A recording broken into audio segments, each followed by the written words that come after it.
Welcome to today's video, where some say tea ruins life, but Lewis feels like Will always sits high on his giant throne, armed with biting words to protect him. But this time, she decided to stop putting up with it. You don't need to be part of us. Not because I care about you or particularly enjoy your company, but because I seriously need cash. After saying that, Will surprisingly kept silent. Perhaps she realized the hardships Louisa faced and didn't want to be the person who added fuel to the fire. After that, Will's attitude changed, and today she even invited Louisa to watch movies together for the first. They watched several Hunger Games movies in a row, and Louisa was completely captivated while Will secretly watched her react. When the credits rolled, Louisa was still lost in the movie world, totally engrossed. Louisa's reactions pleased Will, and they started chatting about the movie plot, finding common ground and growing closer. A long-lost smile returned to Will's face, and with Louisa's company, she started to venture outside, surprising everyone around her.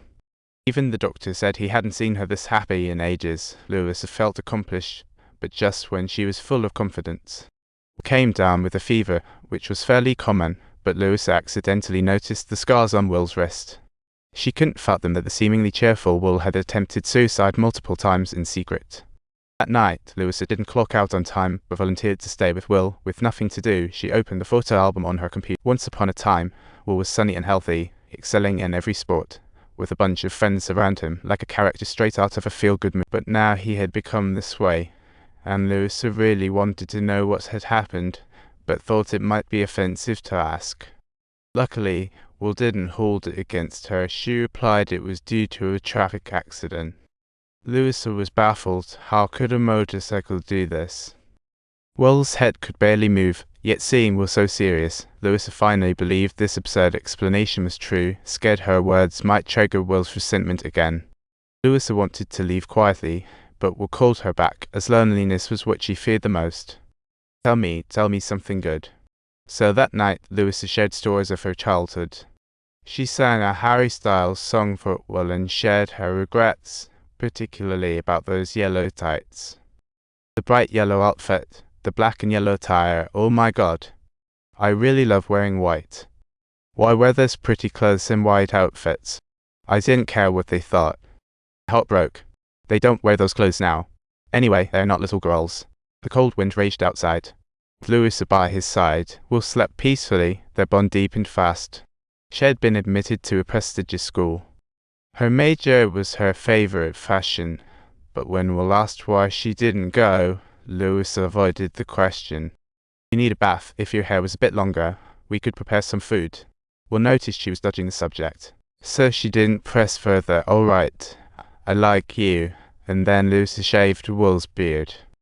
It felt like she was also removing the years of gloom from the accident, and Louisa was excited, but soon realized things weren't as she imagined. Louisa accidentally overheard Will's parents arguing the day. She finally realized that while Will seemed better, he had secretly scheduled euthanasia. I can't believe you would help our son. End his life, Camilla, he said. Do you know what? He's my son. He's also my son. This is his choice. It's what he wants. You know how much pain he's in.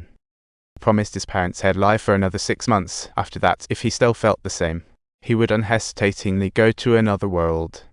Louisa couldn't imagine what kind of pain Will was enduring.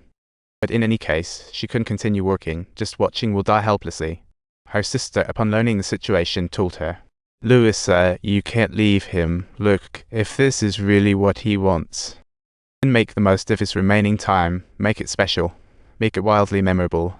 I don't know, like in a swimming pool. Dance in the sky.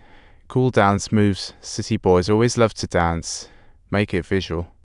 Louisa had an epiphany inspired by her sister, and began frequent trips to the library.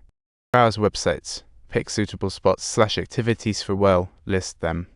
Hoping that after Will experiences these, he can reignite his hope for life, and her ideas were also supported by Will's parent. Louisa's first plan was to take Will to see horse racing, but as soon as they stepped outside, Will got stuck in a mud pit. Louisa had to ask nearby passers-by for help. Can you help us? Because we're a little. It's fine. Okay. Yeah, fine. Thanks a lot. After several people helped, they got Will out.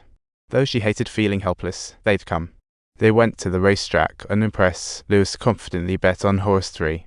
But Will said she was definitely going to lose.